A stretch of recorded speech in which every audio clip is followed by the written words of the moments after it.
Hey everybody, it's Chris Murphy, U.S. Senator from Connecticut. Thanks to EducateHacks for putting on this event and letting me say a few words. I think you got tuned into me because of a piece that I wrote for a conservative-leaning website about the problem of loneliness in this country. It's not something that politicians talk about or write about very often, but for me, it's really important. I've got two kids, one's 14, one's 11. I spend a lot of time around teenagers these days, and I just think you can't avoid the fact that life is harder right now for young people than ever before. And there's a lot of young people, but also a lot of adults in this world that are feeling really socially isolated, really alone.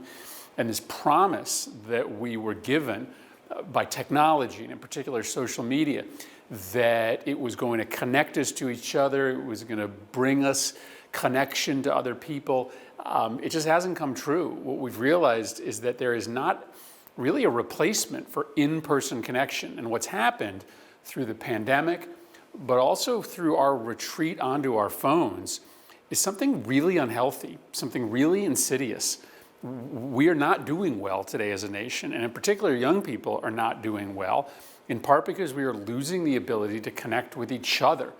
And so I wrote a piece about this because, yes, much of this is just personal decision-making, individuals prioritizing connection with family and friends and neighbors over sitting in front of your screen, scrolling through Instagram and TikTok endlessly.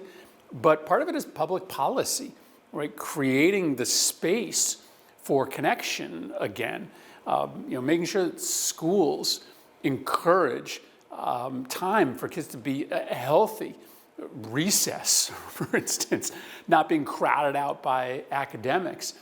Support for local newspapers that connect us to each other, that allow us to learn about our neighbors and the people in our towns. Jobs that pay enough so that you can work 40 hours a week and have free time.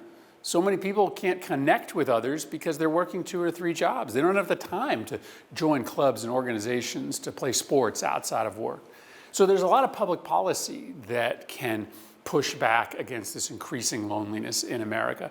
But there's a lot of decisions that we can all make that I think will just do a better job of making sure that we feel less alone. And so I'm committed to exploring this issue of loneliness and aloneness for one last reason, because I think it's an interesting way to get Republicans and Democrats, conservatives, liberals talking to each other. I think if we start by talking about the way that we feel and then moving to policy, it frankly unites us, because people feel lonely on the right and on the left. But if you immediately start talking about policy, the regulation of social media companies, then people tend to retreat to their corners right from the jump. So for me, this is important as a parent, it's important as a policymaker, and it's important as somebody who wants democracy to work again. And I'm really glad that you guys are exploring some of this space in this event. Thanks for letting me say a few words.